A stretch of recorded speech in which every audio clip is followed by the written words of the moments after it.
क्या यह वही महामारी है जिसके बारे में बड़े बड़े भविष्यवक्ताओं ने भविष्यवाणी कर कहा है कि 20वीं सदी में एक ऐसी महामारी फैलेगी जिसमें बहुत सारे लोग बेमौत मारे जाएंगे। जग जाहिर है कि कोरोना वायरस ने चीन से निकलकर पूरे विश्व पर मौत का कहर बरपा रखा है। बहुत भरी खबर यह है कि इन भविष्यवक्ताओं ने ही मौत से बचने के लिए सटीक रास्ते बताए हैं। तो चलिए देर न करते हुए खंगालते हैं इन भविष्यवक्ताओं की भविष्यवाणियां। जय गुरुदेव पंथ के संस्थापक संत तुलसीदास जी की भविष्यवाणी। वह अपनी पुस्तक जय गुरुदेव की अमर वाणी के पृष्ठ 22 पर लिखते हैं, भविष्य में बीमारियों के बम फेंके जाएंगे, बीमारियों से लोग बेमौत मरेंगे। इस प्रकार की शुरुआत चीन करेगा। चीन अमेरिका के बड़े बड़े शहरों को नष्ट कर देगा, वहां भी लोग बेमौत मरेंगे। अमेरिका, चीन तथा रूस और चीन में आपसी युद्ध होगा। चीन में भी भारी संख्या में लोग मरेंगे। चीन की बची आबादी को भारत शरण देगा। आगे चलकर गृह युद्ध छिड़ जाएगा, तब जान बचाना मुश्किल हो जाएगा। अन्न और दवाइयों की कमी पड़ जाएगी। मेरी बातों को आप हंसी मजाक मानते हैं तो मैं आत्म कल्याण का काम करता हूँ। आप मेरी बातों को अभी न माने, जब सामने आएगी तब मानना। फिर आगे पृष्ठ 31 पर लिखते हैं, बाबा जय गुरुदेव की घोषणा सन 1972 में। आगे विश्व युद्ध होने पर भारी नुकसान होगा, लाशें पड़ी रहेंगी, उठाने वाले नहीं मिलेंगे। चीन, पाकिस्तान, अमेरिका आदि मुल्कों से विषैले बम फेंके जाएंगे। अधिकांश बम भारत की धरती पर उतार लिए जाएंगे। कीटाणु बम फेंके जाने पर बेगुनाह इंसान, जानवर, पक्षी आदि सब मरने लगेंगे। तो भारत का एक फकीर ऐसी जबरदस्त उल्टी आंधी चलाएगा कि उसमें हाथी भी उड़ता नजर आएगा। तेज हवाएं सभी कीड़ों को उड़ाकर वहां से ले जाएंगी। जहां से बम फेंके गए होंगे वहां फिर उस मुल्क के लोगों का सफाया हो जाएगा। दोस्तों, यहाँ पर इस भविष्यवाणी में जय गुरुदेव जी ने एक फकीर के बारे में भविष्यवाणी की है। उन्होंने कहा है कि एक ऐसा भारत का फकीर, एक ऐसा संत उल्टी आंधी चलाएगा जिसमें तेज हवाएं बहेंगी। जितने भी बम फेंके जाएंगे वह सारे उनकी धरती पर चले जाएंगे और वहां के लोगों का सफाया हो जाएगा। तो दोस्तों, देखना यह है कि वास्तव में वह फकीर कौन है। संत तुलसीदास जी ने इसी पुस्तक के पृष्ठ 59 पर 1971 में भविष्यवाणी करते हुए कहा था कि वह महापुरुष जो भारत को विश्व विजेता और विश्व गुरु बनाएगा, जिसकी एक भाषा होगी और एक झंडा होगा, वह भारत के एक छोटे से गांव में जन्म ले चुका है। संत रविदास, 16वीं सदी के विख्यात व चमत्कारी संत रविदास। दोस्तों, संत रविदास जी की भविष्यवाणियों से तो ऐसा प्रतीत होता है कि मानो संत रविदास जी ने 16वीं सदी में ही इस कोहराम के बारे में जान लिया था। उन्होंने इटली के बारे में बिल्कुल सटीक भविष्यवाणी करते हुए कहा है कि इटली में आने वाले समय में कोहराम मचेगा।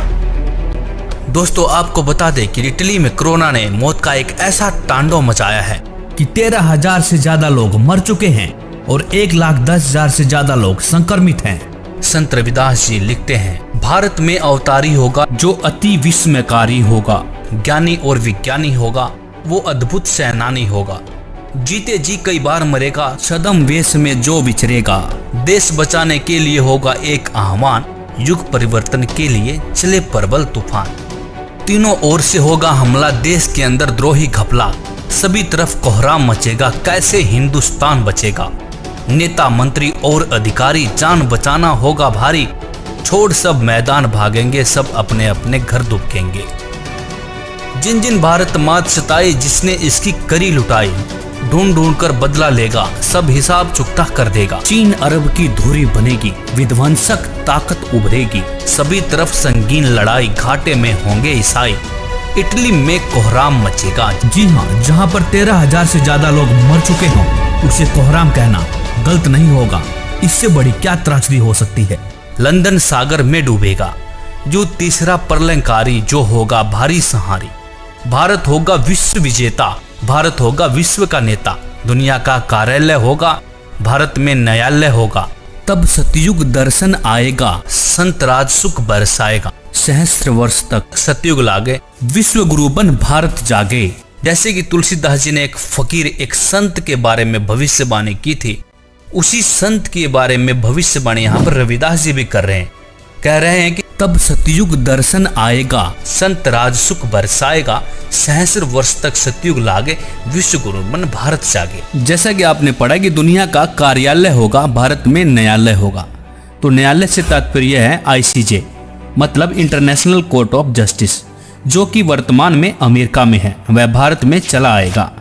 तब भारत सभी देशों का प्रतिनिधित्व करेगा और भारत विश्व विजेता और विश्व गुरु बनकर उभरेगा। दोस्तों, यह विश्व विजेता और विश्व गुरु की बात सिर्फ संत रविदास जी नहीं कह रहे, बल्कि दुनिया के बड़े बड़े भविष्य वक्ताओं ने भी इस बात का समर्थन किया है। जैसे कि फ्रांस के नास्ट्रेडमस, न्यू जर्सी की फ्लोरेंस, इंग्लैंड के कीरोने, वेजिलेटिन ने, अमेरिका के जिन डिक्सन व एंडरसन ने, हंगरी के बोरिस्का ने, फ्रांस के डॉक्टर जूल वर्न ने, इजराइल जैसे महान राष्ट्र के प्रो हरार ने तथा नॉर्वे के आनंदाचार्य आदि की भविष्यवाणियां भी इस बात का समर्थन करती है कि भारत के एक छोटे गांव से उत्पन्न एक महान संत के द्वारा भारत विश्व विजेता बन जाएगा। भगवान कृष्ण भक्त सूरदास जी की भविष्यवाणी। 1540 ईस्वी में जन्मे सूरदास जी ने आज के समय की परिस्थितियों के बारे में भविष्यवाणी की है। बताया है कि इस महामारी से कैसे बचा जा सकता है। वर्तमान समय के लिए सूरदास जी की भविष्यवाणी। सूरदास जी लिखते हैं, रे मन धीरज क्यों न धरे, संवत 2000 के ऊपर ऐसा जोग परे, पूरब पश्चिम उत्तर दक्षिण 34 काल फिरे, अकाल मृत्यु जग माही व्यापे, प्रजा बहुत मरे। स्वर्ण फूल वन पृथ्वी फूले, धर्म की बेल बढ़े, सहस्र वर्ष लगी सतयुग व्यापे, सुख की दया फिरे।